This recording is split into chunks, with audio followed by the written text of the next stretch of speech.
Hello दोस्तों, आप सभी को मेरा यूट्यूब चैनल पर स्वागत है और मैं हूं सत्यरंजन। और चलिए वीडियो शुरू करते हैं। आज का टॉपिक मैंने लिया है LIC और ख़ासकर IPO के बारे में बात करेंगे। जितने भी IPO आ रहा है और अभी जो फिलहाल सिचुएशन है, हमें क्या करना चाहिए और हम अप्लाई करें या ना करें, और LIC के बारे में जो सबसे ज़्यादा इम्पोर्टेंस दिया जाता था उसके बारे में बात करेंगे। और उसका अलॉटमेंट भी आ गया है, आप जाके चेक भी कर सकते हो, और उसके बारे में बात करेंगे। उसके साथ जो डिलीवरी का IPO है उसके बारे में भी थोड़ा बहुत बात करेंगे।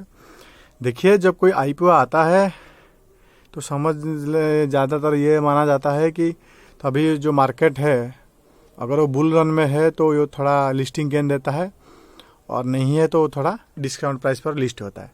और ज़्यादातर लोग इसलिए भी IPO में अप्लाई करते हैं ताकि उनको लगता है कि 8-10 दिन में उनका पैसा जो है 30%, 50% या फिर 100% भी ग्रो कर सकता है या फिर हो जाता है। इसलिए ज़्यादातर लोग भी IPO में अप्लाई करते हैं। लेकिन जो अभी जो फिलहाल की सिचुएशन है, इसी हालत में अगर आप कोई भी IPO हो, चाहे वो डिलीवरी का हो या फिर LIC का, और जो वेनस पाइप, जितने भी IPO आ रहा है, अगर आपको लॉन्ग टर्म में आपको उसको होल्डिंग करना नहीं है तो आप अप्लाई मत कीजिए।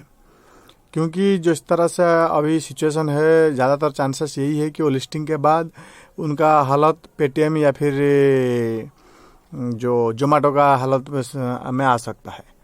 और दूसरी बात यही है कि आप जो ये मार्केट हालत को समझने के लिए आप LIC का वैल्यूएशन भी आप देख सकते हो, क्योंकि उनका जो कटौती की है लगभग 60%, उन्होंने उनका जो वैल्यू मार्केट कैप था 60,000 करोड़ का, उन्होंने कटौती करके 20,000 करोड़ में ले आए। वो क्योंकि उनको भी पता था कि जो जिस तरह से मार्केट में वोलेटिलिटी हो रहा है, अगर ये बहुत जल्दी ले आएंगे या फिर इस सिचुएशन में लाएंगे, एक दो चीज़ें उनके साथ होता था कि एक तो एक उनके रेपुटेशन की बात है, क्योंकि जो रशिया यूक्रेन की वजह से उन्होंने डिले किया। फिर अगर वो डिले करेंगे तो कहीं ना कहीं रिटेल निवेशक जो होते हैं वो यकीन खो देंगे स्टॉक मार्केट पर। तो बिलीव का भी बात होती है यहाँ पर। तो उन्होंने ये एक गुड डिसीजन है, मेरे ख्याल से ये बहुत अच्छी डिसीजन है, क्योंकि वो उन्होंने मार्केट का बहुत कम कर दिया और उसी हिसाब से उन्होंने ले आए। अगर वो बहुत ज़्यादा मार्केट का बढ़ा के लाते थे या फिर उसका प्राइस बैंड और भी ज़्यादा इंक्रीज करते तो ज़्यादातर चांसेस बढ़ जाती थी कि ये यहाँ पर नुकसान करके जाएगा।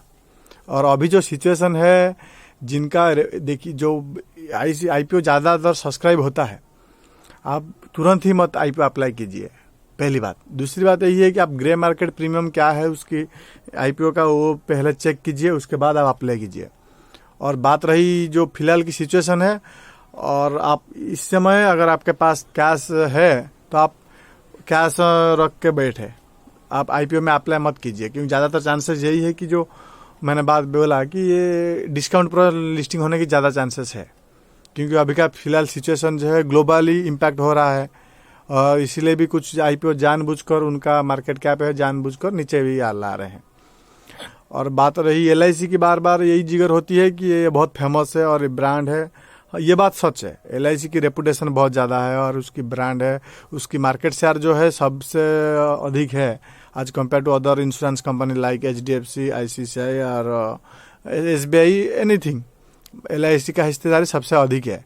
और LIC का और भी एक जो स्ट्रॉन्ग मैं मानता हूँ, उसका जो शेयर होल्डिंग पैटर्न है और दूसरे कंपनी में, वो उसको बहुत ज़्यादा ताकत देती है। और इसीलिए लगता है कि मुझे LIC लॉन्ग टर्म में आपको एक अच्छा खासा रिटर्न दे सकता है, या फिर और जो कंपनी है दे सकते हैं। लेकिन सिर्फ लिस्टिंग गेन के लिए अभी फ़िलहाल अप्लाई करना मुझे लगता है कि आपके नुकसान में हो सकती है।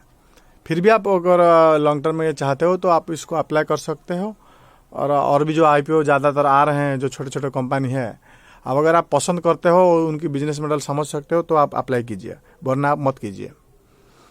और यही है बात फिलहाल की सिचुएशन में जितने IPO आ रहा है, क्योंकि IPO और बहुत ज़्यादा आ रहे हैं और आगे भी बहुत ज़्यादा आएगा नवंबर दिसंबर में। तो आप उसी हिसाब से प्लानिंग कीजिए, आपके पैसों के हिसाब से किस कंपनी के ऊपर आप नज़र है, और वो भी आएगा तो उसके बारे में भी सोचिए। और अभी जो ब्रांडेड कंपनी आगे आएंगे, फ्लिपकार्ट की बात होती है।